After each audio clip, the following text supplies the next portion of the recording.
Hey, everybody. How about that intro? Did you love that intro as much as I did? I am so pleased to be part of this organization and all that they are doing. And also, I am so glad to be here with you tonight. So welcome, Facebook and YouTube, for being here. I'm so grateful that you have chosen to join us here tonight for this especially informative episode of Voices of WIA. For those of you who are new here, Voices of WIA is brought to you by Women in Apologetics, which is a group of Jesus-following women who just want to help you deepen your faith by learning to defend it with confidence. So every month, we interview a woman apologist from across various fields of knowledge to bring you new and fresh insights that you can use to keep your faith anchored in the truth during what has become an increasingly faithless age. The poet W.B. Yeats wrote, "What the world's million lips are searching for must be substantial somewhere. At the core of every human heart, there are profound questions about reality. And where are we going to find those answers?" So tonight, we'll join Christian apologist Xandra Carroll as she discusses why Christianity offers the best answers. Tonight's guest has a wealth of information to share with us, and I am so anxious for you to get to know her so that you can hear all of the encouraging and insightful things that she has to tell us. But before we get started, we have a new resource. Our Christmas 30-day devotional called Love Came Down is now available. And this beautiful devotional focuses on the importance of the birth of Christ through diverse works of women apologists, artists, poets, and songwriters. And we know that you're going to be blessed by this incredible resource. So to get this free ebook, please go to our website and click on subscribe that you'll find at the top of the page. But hurry, because it will only be available until December 22nd. So you want to grab that because that's going to be really lovely. So tonight's guest is Xandra Carroll, and she's an author and an itinerant speaker. Her scientific research includes work in parasitology, flow cytometry, and ecological restoration. In 2014, she launched a ministry at the Colorado School of Mines to train students in apologetics and evangelism. And that group is still in operation today. She's taught a 6 weeks apologetics course at her church in and around local churches in the Denver metro area. And she has lived in Asia, Oceania, Europe, Africa, and the Americas, and she's been invited to speak in several countries. She presents on a variety of topics, including science and faith, suffering, women in the Bible, purpose, character, and cosmology. She resides in Colorado, and when she's not traveling, you would find her working on a miniature sculpture, writing music, or hiking in the mountains. She is going to be a blessing to us tonight. So I'm so glad that she is here. Welcome, Xandra. Thank you so much for coming to Voices of WIA tonight and sharing with us all that you have to share. Well, thank you so much for the invitation. I'm so happy to be here with you. Me too. I am definitely looking forward to tonight's episode. As we were getting ready, it occurred to me, this is the last one for this year. And this is such a wonderful way to bless the birth of Christ and to think about the birth of Christ, to talk about the way that Christianity makes the best sense of reality. So I'm so glad you're here. Okay, so just to get us started, I would love it if you would tell our audience just a little bit about a couple things, your faith background and your education, and how those two things have managed to work themselves together in your apologetics. Yeah, that's a good question, Lori. So my background was growing up in a Christian home. Both of my parents, when they met, they did not believe in God. They met in college and didn't have any kind of religion or anything like that. But they each had a mutual friend who gave them a book by C.S. Lewis. And this friend ended up leading both of my parents to Christ. And so I've always wanted to track down that person and thank him wherever he is. I'm very indebted to him, which is funny because I don't even know who he is. But so when I was growing up, my parents were kind of baby believers and still figuring it out. But they were very passionate about the Bible and about faith and taught us to pray from a very early age. And I think my father probably influenced my scientific background a bit. He's a scientific journalist and he's a space artist, which people always say, what does that mean? So if there's a new discovery through NASA or JPL, they might send him the information and he will make an artistic rendering of the painting, a new star or a planet or something like that, that will be published alongside the discovery. So I, from an early age, believed that God existed. And I certainly walked away from my faith in my early 20s, which had less to do with my studies in biology and more to do with my questions about suffering that no one was able to answer. But the Lord luckily brought me back through a series of really interesting events, and life has never been the same since. So very, very happy to be with him, and happy to be here to talk about him.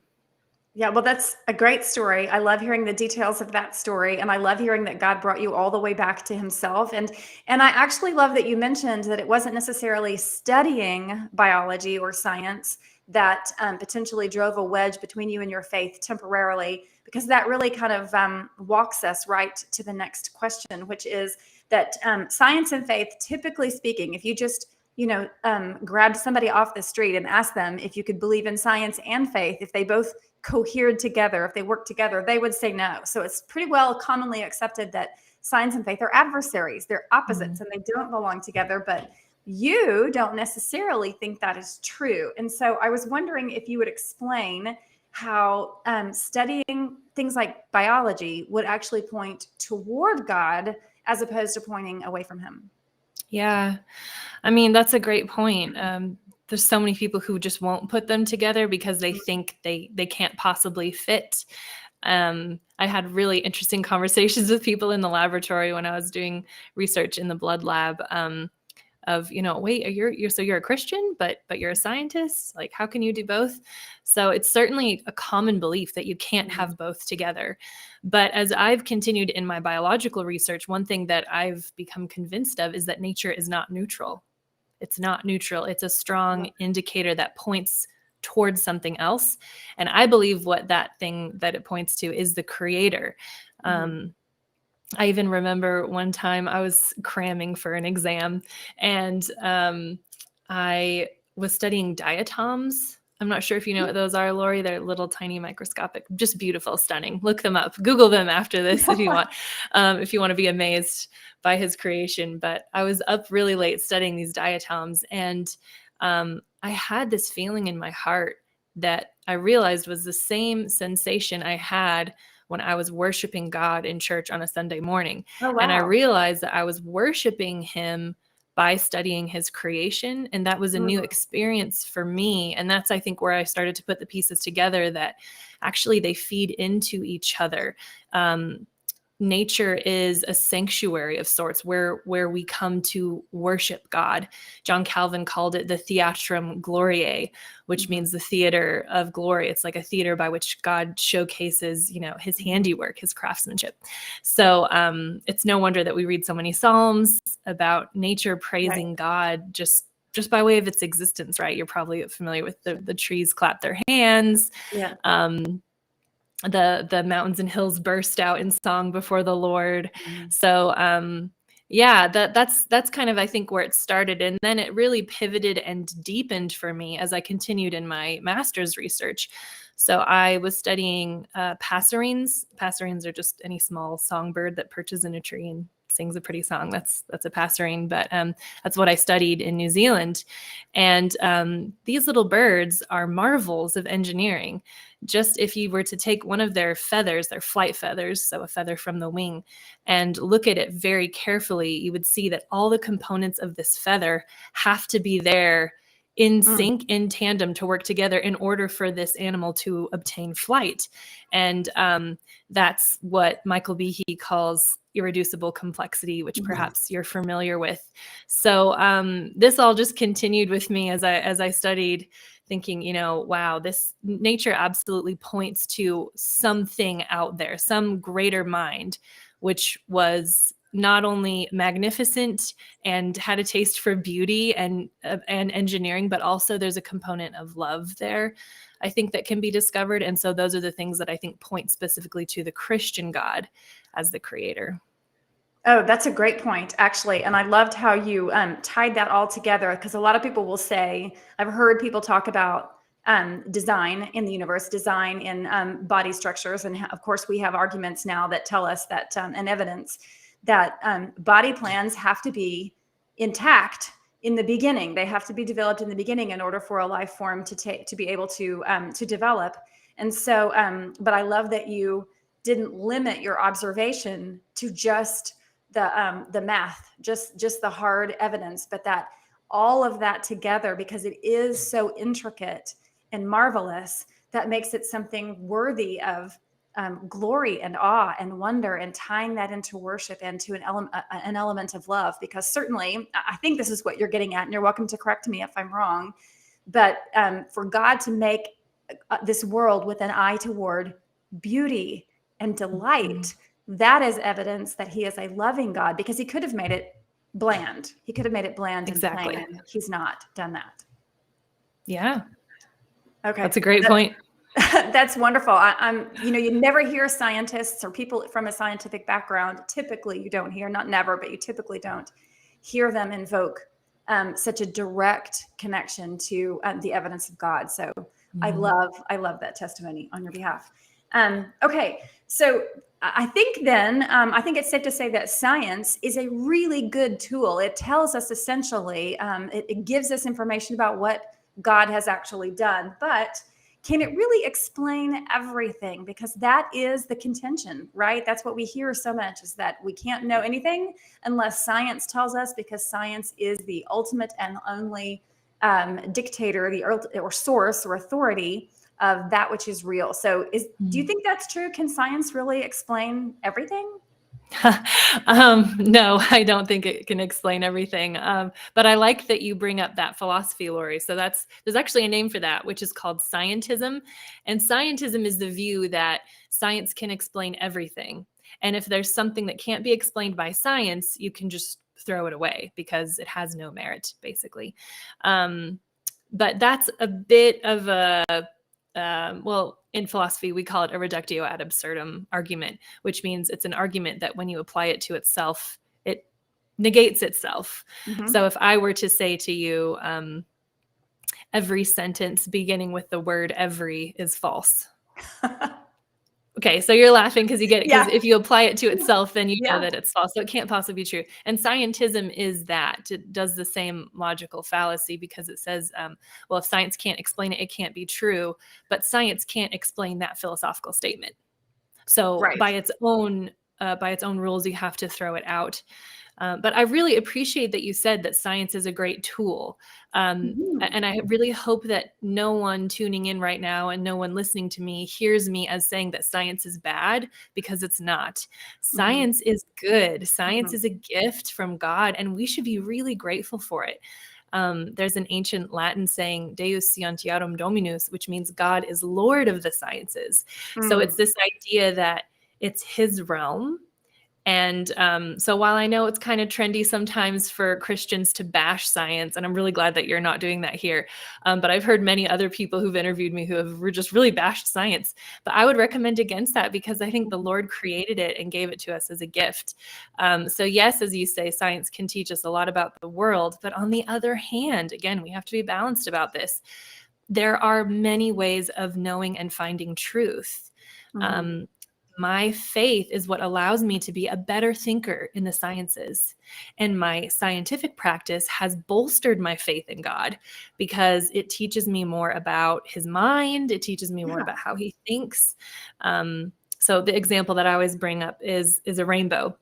A lot of very atheistic scientists would say, the rainbow, it's so pretty, but people don't want to realize that it's just photons being bombarded by water droplets. And that's what creates this beautiful color. But people don't want to look at the science because it will not be beautiful to them anymore. But for me, I get to look at that and say, how amazing that that's how the Lord created a rainbow. Mhm. That's the mechanistic, that's the process by which he employed to create this beautiful thing that is an emblem of his promises and his great love for humanity. So, if you're fascinated by cars and you love cars, you might go and study how that car is made and how it operates and how it runs. That's not going to diminish your appreciation for the car. That will probably bolster your appreciation. And that's how I feel when I study the sciences. I'm just getting to look at the craftsmanship, the just masterful artistic mind of our God. It's not, science is not something we have to be afraid of. It's something we can jump into with eyes wide open. Yeah, I'm glad you mentioned that, actually, because I was going to bring that up. That I agree with you that I don't want anyone who watches tonight or the replay to think that science is something we have to be afraid of, or that we have to feel opposed to by default because we love the Lord. That science really is the discovery and the understanding and the study of the things that God has done. And when we do that, we get a sneak peek behind the curtain at kind of how his mind works. And that is amazing. It's such a blessing. And science happened to be my favorite topic when I was in school as a kid. So I love it too. I think it's just fascinating. And I still love to hear the new discoveries and the new things they've figured out, because it is such to me, it has always pointed to God as well. So from your perspective, are there some specific things, or are there a few things that you could tell us that science really can't explain, but that Christianity could? That's a really good question. That's not a question that I'm often asked. What are things that science cannot explain, but a belief in God can? I think that's a really fantastic question. But this is going to push us deep into the realm of philosophy. So we're kind of maybe stepping out of more talking about the sciences and really putting on our philosophy caps, so to speak. So science, from a philosophical standpoint, science shows us what something is. Okay. But Christianity can help us see why something is. So science can answer questions about function, but belief in God answers questions about purpose. And purpose and function are two very different things, and they're often conflated with each other. And we have to be careful about not conflating those two things. So function is about mechanism and purpose is about reason. And just, I guess, to flesh this out a little bit. So you talked about, the body earlier, and the formation of the body. So science can explain the mechanisms of a human body, how our bodies work, how our neurons are firing, how human development happens in the womb, or even how a body shuts down at the end of its life. But that doesn't explain the reason why that person is here. That doesn't explain the reason why humanity exists, and indeed why anything exists. Why is there something instead of nothing? That's an age-old philosophical question. Sure. And I know there's a lot of skeptics out there who would say, well, it's a silly question. We don't have to think about that. But actually, it's the most basic question, isn't it? So science can answer a lot of questions, and we should be really grateful for that, but it can't answer why questions. And again, a lot of philosophers or a lot of skeptics out there will say philosophy is dead. The philosopher is dead. And so we shouldn't ask questions of philosophy anymore because we have science. But again, the funny thing about that is if they had studied philosophy before canceling it, they would realize all the logical fallacies that they were making with that very statement, because the statement philosophy is dead is a philosophical statement. So again, we see the same reductio ad absurdum argumentation that destroys itself there. So why questions are important. They're at the core of the human heart. And who will answer those questions?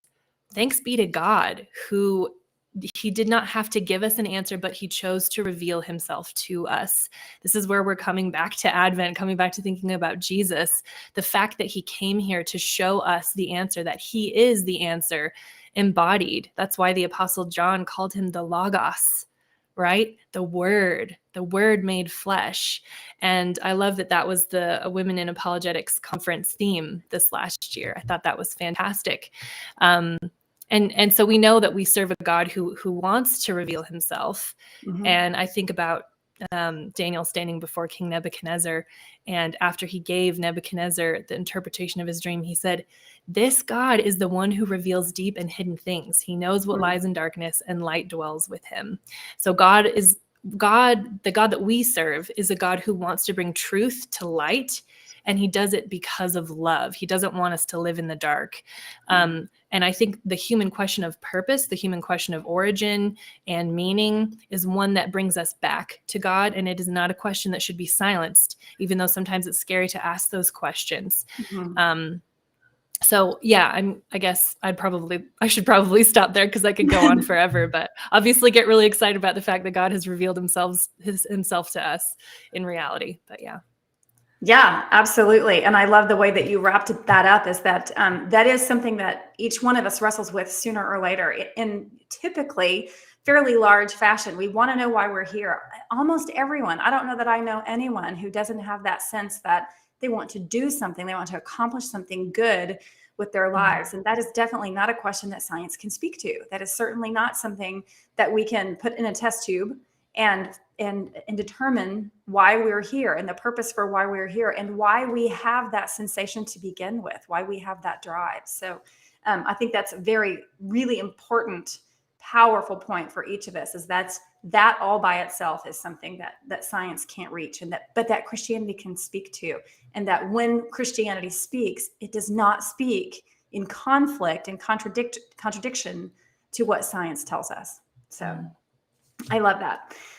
Okay, so it is about time for our book giveaway. And so this month's book is one that you've chosen for us from one of my favorites. One of my favorites is John Lennox. And it's called God's Undertaker, Has Science Buried God?, which is exactly what we're talking about tonight. And would you explain to our viewers maybe why you picked this particular book for them and why you think it's good for them? Yeah, well, I think that John Lennox writes in a way that's quite accessible to a lot of people. It's not overly philosophical. He doesn't shy away from talking about these things in depth, but he does it in a way that's just, yeah, it's very accessible to most adults. And so I very much appreciate that. And it's just a book that I keep coming back to again and again. Because I think he answers this question that we're talking about tonight very well. Has science buried God? And as you can see on the cover there's a little shovel. Obviously, Lennox has a good sense of humor. But there are so many people who say, we don't need belief in God anymore. It's a childish thing. It's an outdated thing. It will make you less intelligent if you believe in God. And I think he addresses all of those questions really well from many different lines of thinking. And he's just a wonderful writer as well. So he is a really good writer, very clever, definitely. You can't accuse John Lennox of being something less than intellectual because he's a Christian. So, and that shows up in his writing. So anyway, so our lucky viewer who's going to get this really terrific book, her name is Maria Gonçalves, and she is with us on YouTube all the way from Brazil. So congratulations, Maria. Congratulations. That is an excellent book. I read it in grad school and I was very, very moved by it. So that's a great choice for you. So congratulations. I think you're going to enjoy that. Okay. So now that we've talked a little bit about the fact that we don't need to be afraid of science, we don't need to see it as an adversary. It is actually, I so love that you pointed out that it allows us to worship God because it allows us to understand God better and to see how he's done the things that he's done. That Christianity can actually speak to reality. It raises the question, how do other worldview perspectives compare to our own, to Christianity, when it comes to explaining reality? Do they get close? Do they not? How can we use that? How can we use that as we think through our faith and think through responses to people who ask us these questions? Do any of those other worldviews have something that Christianity doesn't also have? Good question. Yeah, and I think that some worldviews get closer than others. Yeah. And this is one of those areas, strangely, where a very strong secular atheism is actually quite close to us versus other religions. So if you look at Buddhism, you're going to see that truly everything is an illusion. Everything around you is an illusion. Your pain is an illusion. Your joy is an illusion. That mountain outside my window is an illusion. It's not real. There's not as much of a deep concern with discovering reality. It's more looking inside of oneself to attain some sort of deeper knowledge and deeper understanding. Hinduism might say, you know, what's happening now in reality is because of things that happened previously that you can't control. So it's this idea of karma, that things in a previous life are affecting your existence today. Whereas, again, more naturalistic, atheistic view would say, okay, there is objective truth and it can be discovered. And that's more in alignment with Christianity, interestingly enough. If you look at a lot of ancient cultures throughout history, there was this common thread that the gods were these tempestuous deities who were very precocious, very easily angered, sort of out of control of their own emotions and their own desires. And that's why the world, which was created by them and sort of attached, tethered to them, also seemed out of control. So these were gods who could not be known and who could not be predicted in any way. And Christianity is very different from a lot of those views, because Christianity says that reality is in control, but it's not in your control. It's in someone else's control. It's in control of a God who can be known. So it's a little bit like, you know, we are a child in a car seat. I picture myself as a child in a car seat in the back of the car. I have no idea where my mom is driving. I'm just a little tiny child, but I know I can trust her and I know she's going to be good.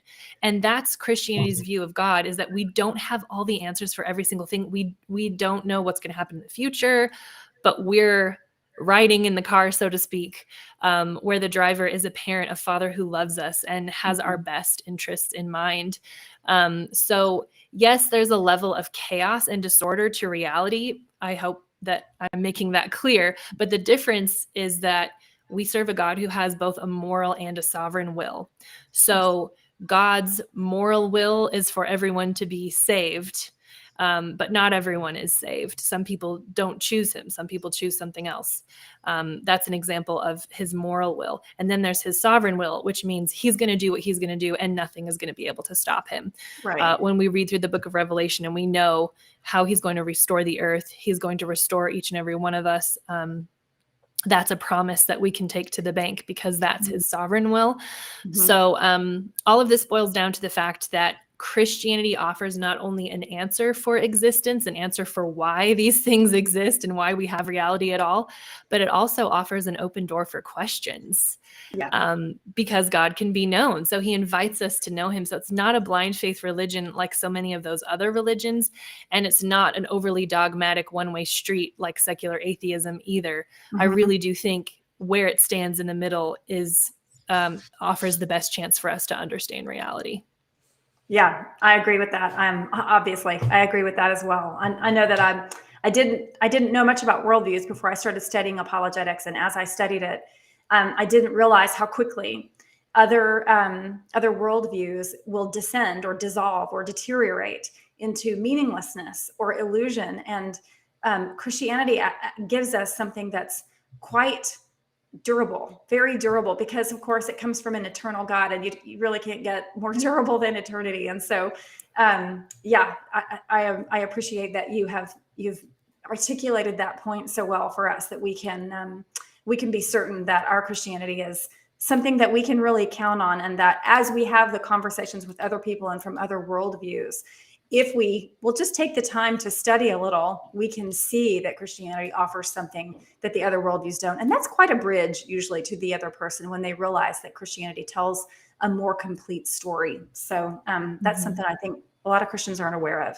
So I'm glad you mentioned that.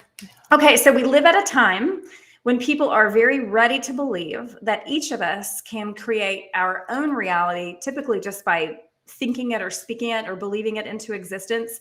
So what kinds of things can you and I say to our friends and family to help them see that that isn't true, that we don't get to create reality ourselves? What kinds of things can we point them to?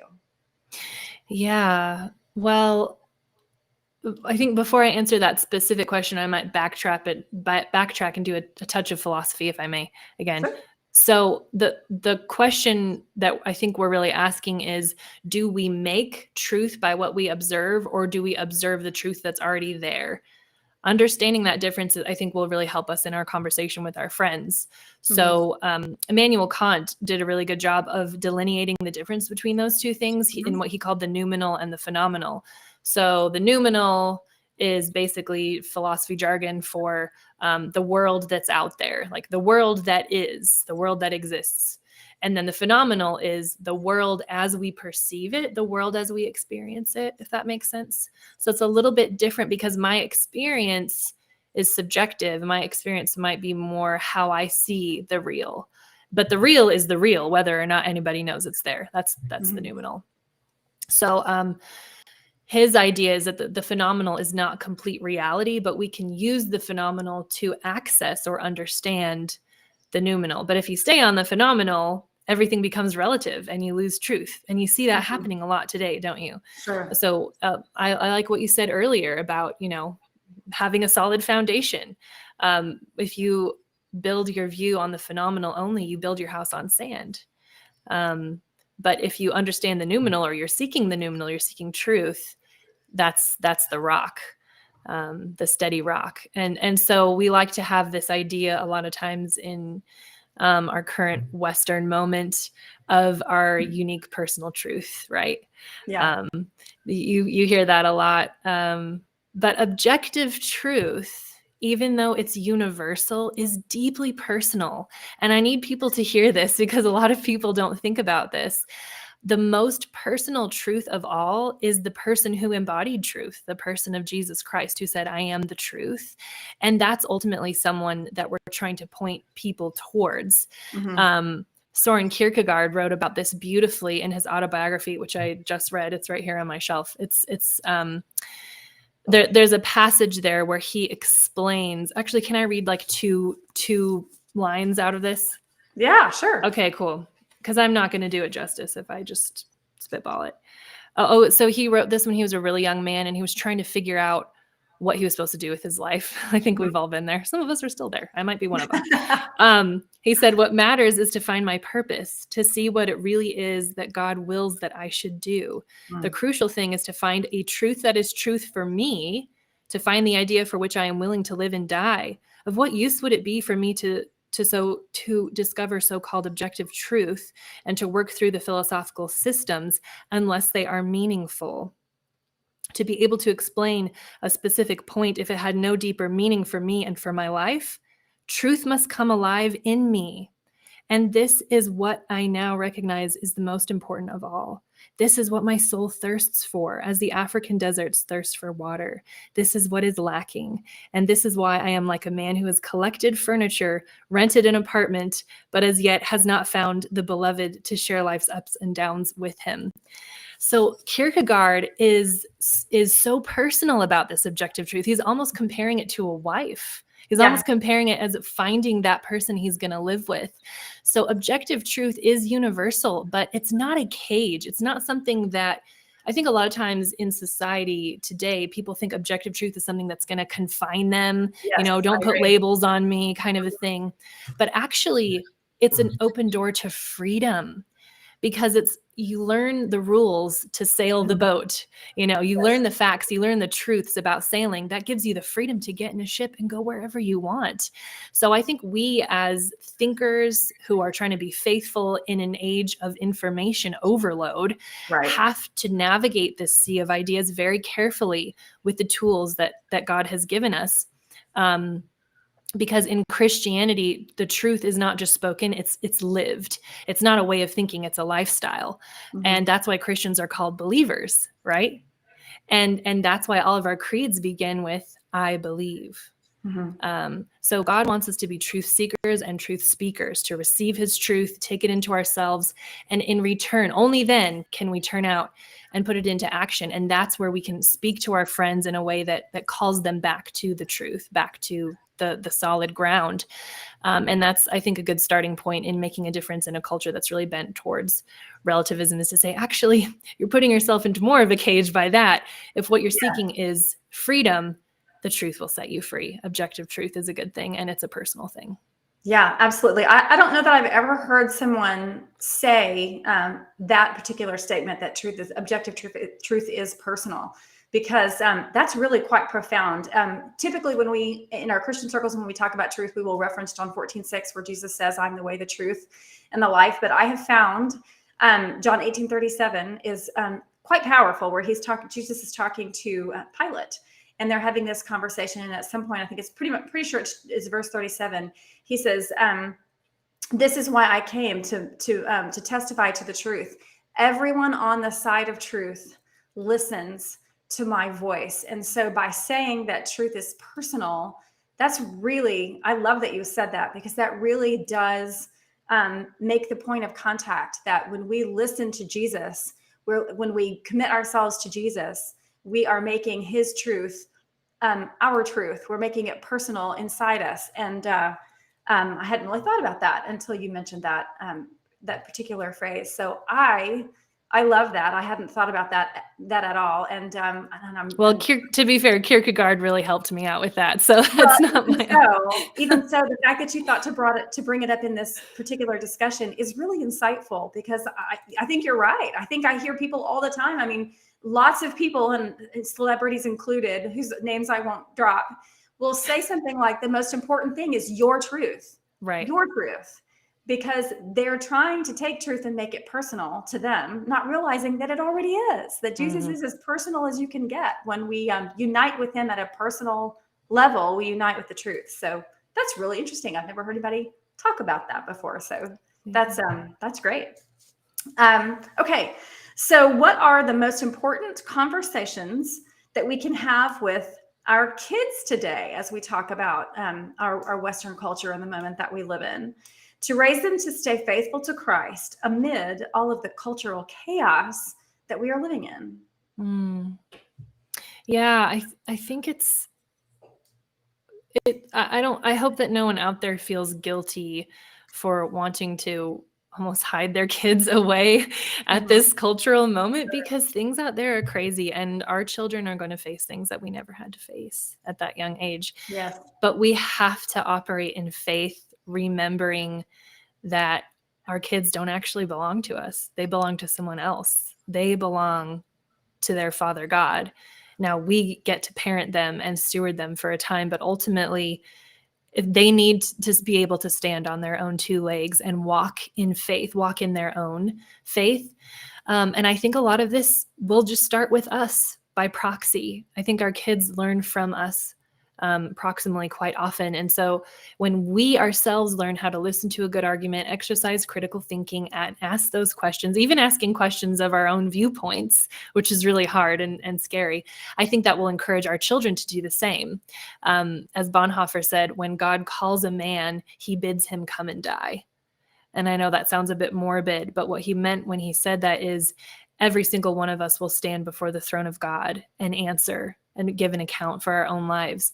And as Jesus said on the Sermon on the Mount, Matthew chapter 7, there's a lot of people who go before him and say, Lord, look at all the stuff I did. I went to church, I read my Bible, I volunteered at the homeless, I blah, blah, blah, I did this.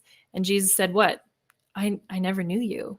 It's about knowing him. It's about having a personal relationship with him. And a spoon-fed religion is not the same thing as a true faith tested by fire that's purified as gold. So allowing our kids to have a personal relationship with God and encouraging them to ask those hard questions and to seek him in their own personal lives is essential. The fact of the matter is we're meant to be raising evangelists, not hermits. That's so true. We want to protect our kids, and that's a good thing, but it just makes me think of the Moravians. Are you familiar with them? Not entirely, no, just Okay. vaguely, I think. So they were an amazing group of Christians who were known for their times of prayer. Like they would pray all the time, nonstop. There would always be someone who was there at the altar praying before God. And they were so passionate about their faith and so passionate about evangelism that when they learned that there was a whole group of people who were living in slavery, who were likely not going to be freed for generations, a group of young Moravians sold themselves into slavery to go and preach the gospel to those people. Oh, my word. And their parents let them go knowing they would never see them again. And when they supposedly, when they boarded the ship, they turned back to their families, and what one of them said as his final remarks was, "May the Lamb receive the reward for his suffering." So these were young people who understood their faith, who understood what it meant to walk the walk that they had talked. And the world needs young people like that. The world needs salt and the world needs light. Yes. Who's going to be the light to go in the dark place?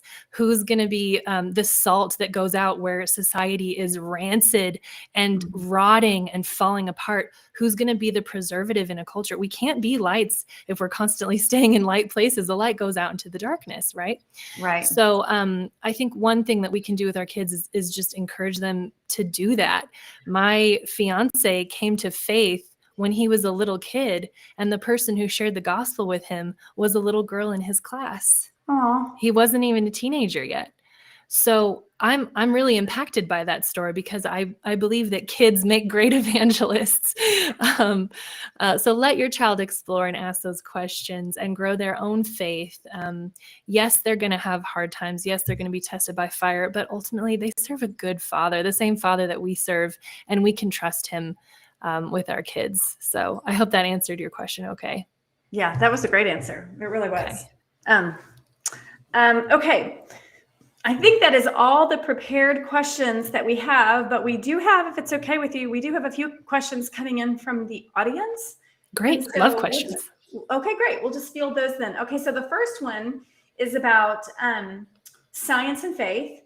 Specifically, how could you use something like biology to counter a naturalistic argument against God? Is there something specific that you have studied or learned or familiar with in your studies of biology that would actually serve as its own argument against naturalism? Yeah, I think, well, I mentioned before irreducible complexity, which I find really fascinating in the world of biology.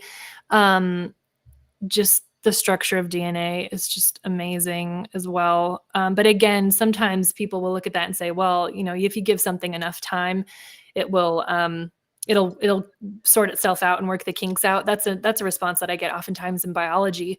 But if I could answer the question from a wider scientific prospect rather than just biology, I'd probably zoom out to cosmology. That is a really powerful apologetic and one that I've used in conversations a lot. So if you're not familiar with the fine-tuning argument, I would suggest that you look into that. The fine-tuning of the universe is unbelievable. And not only that, I mean, even if you just look at our solar system, right? If you look at where our Earth is located within our solar system, if we were just a touch closer to the sun, we'd be too hot and we'd look like Venus. So all of our water would be in the air. And if we were just a touch farther away, we'd look like Mars. We'd be too cold. So all of our water would be in ice caps like it is on Mars. But our planet is just in the perfect place to have life.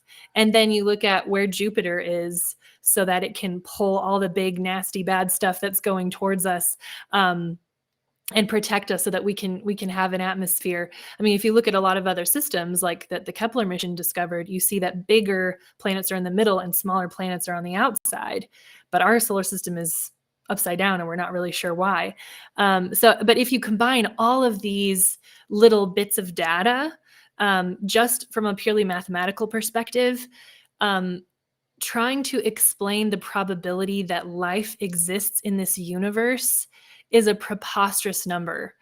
Basically, if you were to take all the material in the universe and convert it into paper and to try to type that number out, it still wouldn't be enough paper in 12-point font for you to express the probability that life truly exists. So I think going back to the math, I know not everybody likes math. Sometimes I don't like math, but just going back to the math and looking at the sheer numbers around the fine-tuning argument is deeply, deeply compelling for anyone who would say, well, this just happened by accident. It's just an accident.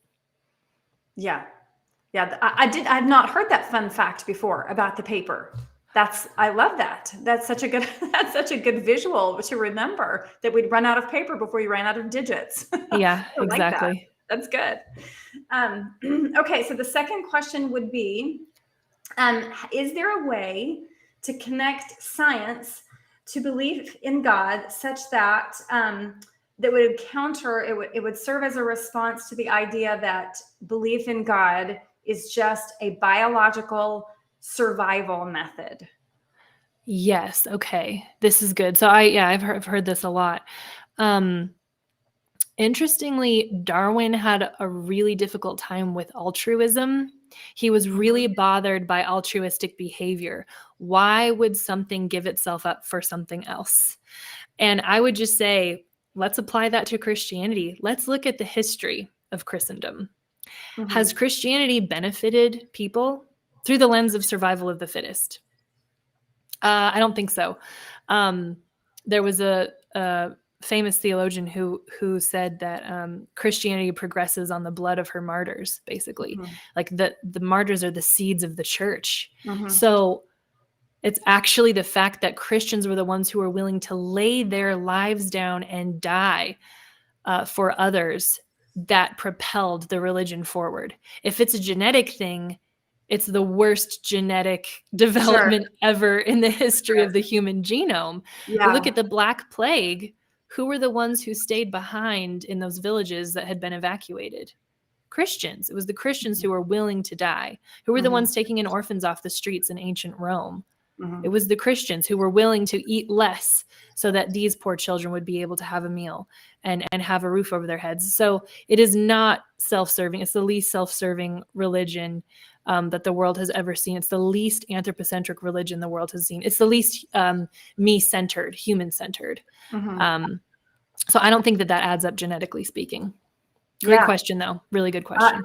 I totally would agree with that. And if we really did live in a Darwinian world, if that really was the final explanation of why we are all here, then what we ought to see is a love of selfishness. It behooves us to be selfish. Why would we champion altruism? Why would we care about the needy and the poor? Why would it make a difference? Because if it really were true that survival is our primary task, then looking out for number one is the only thing we have to worry about. We don't have to worry about other people and their needs. And Christianity explains that. Christianity explains why that's such an imperative.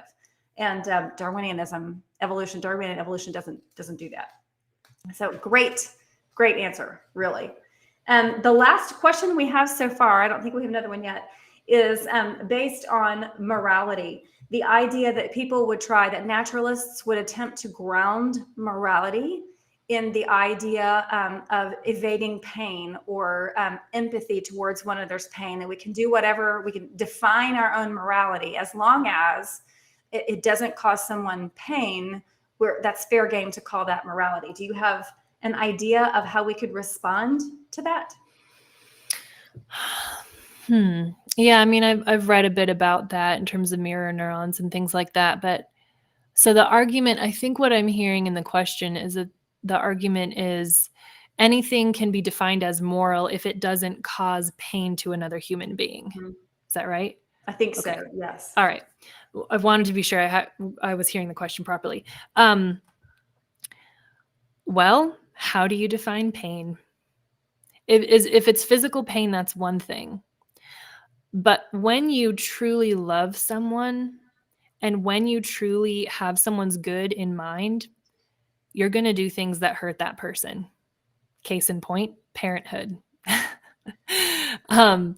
Your child is going to ask you for things that they want, things that they think are good. Sure. But if you know that those things are not good, if you're a good parent, you're going to say no. And that might make your child cry. It might make them upset. It might cause them terrible pain. I remember things that I asked my mother for as a child that she said no to, that I thought, I'll never get over this wound. This has scarred me for life. I wanted a horse. I knew that having a horse, a little pony, would be the right thing, but my mother said no. I'll never get over this. But of course, I should not have got a horse. For heaven's sakes, that would not have been a good thing for me. So I think love and goodness cannot be typified by a lack of pain. Not at all. I think if you're talking about morality, you have to be talking about something that's right. And the line between right and wrong are very different between the line of something that feels good and something that feels bad. Certainly. I would agree with that. I wonder if you would agree with me if I just threw this out there. I think in that situation, if we really did live in a naturalistic world, wouldn't morality be more or less like DNA?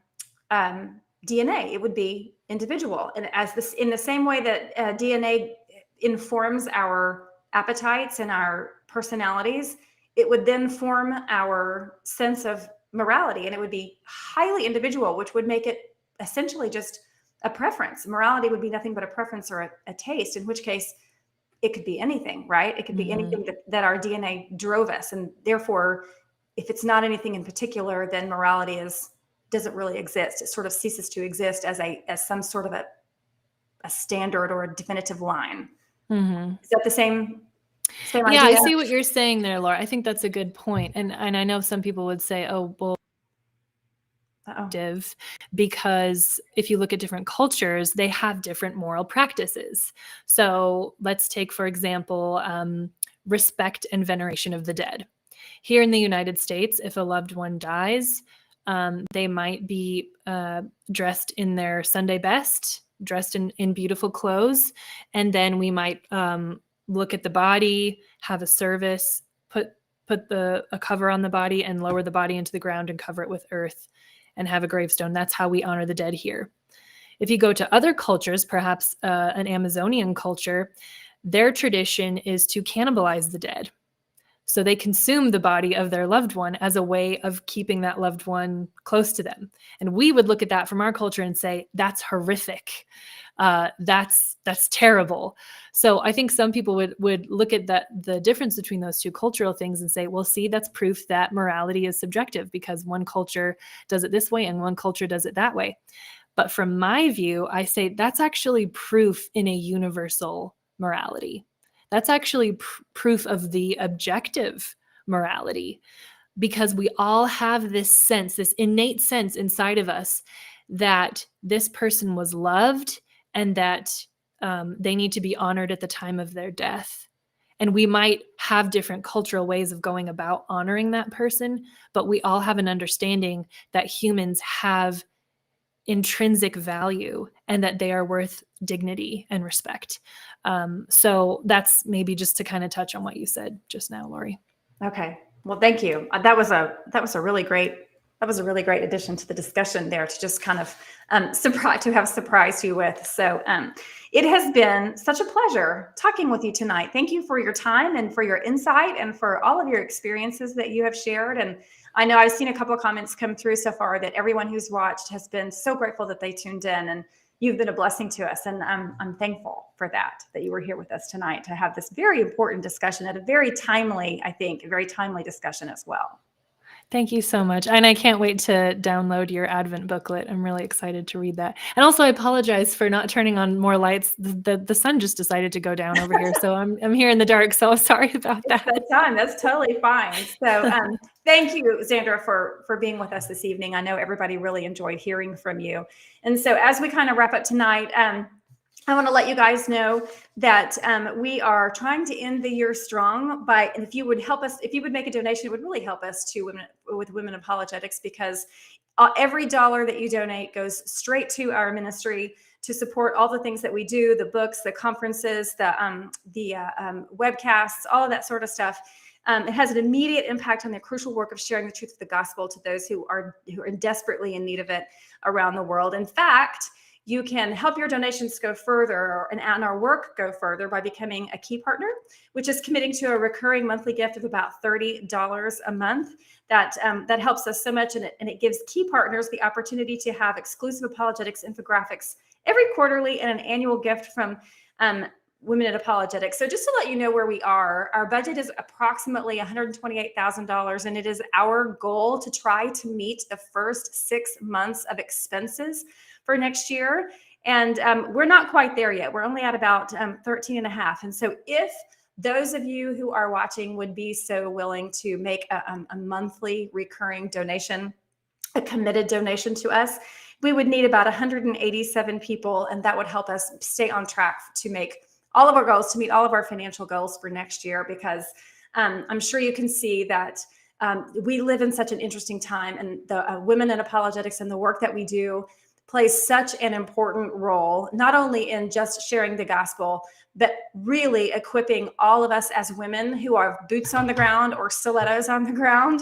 For those of us who are raising children, who are raising the next generation, who have hand-to-hand and shoulder-to-shoulder contact with people in our communities who do not know Jesus. It allows us to teach you to be the person who can share the love of Christ with confidence, with depth, with substance, and with answers. Because in most cases, people who are searching for the truth and are searching for Jesus or attempting to reject Christ, they really, really need answers. And that's where you come in.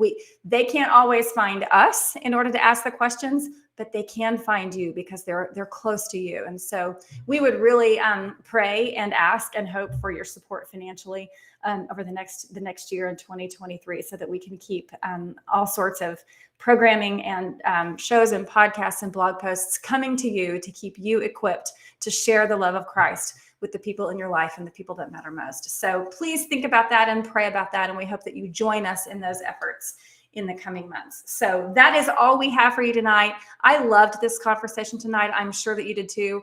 And I hope that you come back and reference it, since science is such an important topic, and it seems to have such an appeal to people, and for whatever reason has the opposite effect that it should have. You will have the answers to help take someone who potentially is afraid of science or believes that science is a good reason not to believe in Jesus. Now you'll have the answers and the equipment to show them how science points to the existence of God and the reality of Jesus and the love of the love that he showed for us on the cross. So thank you so much for joining us this evening. And I hope you have a wonderful, merry and loving and joyful Christmas season. And we will see you in January with, I believe it's Melissa King Travis.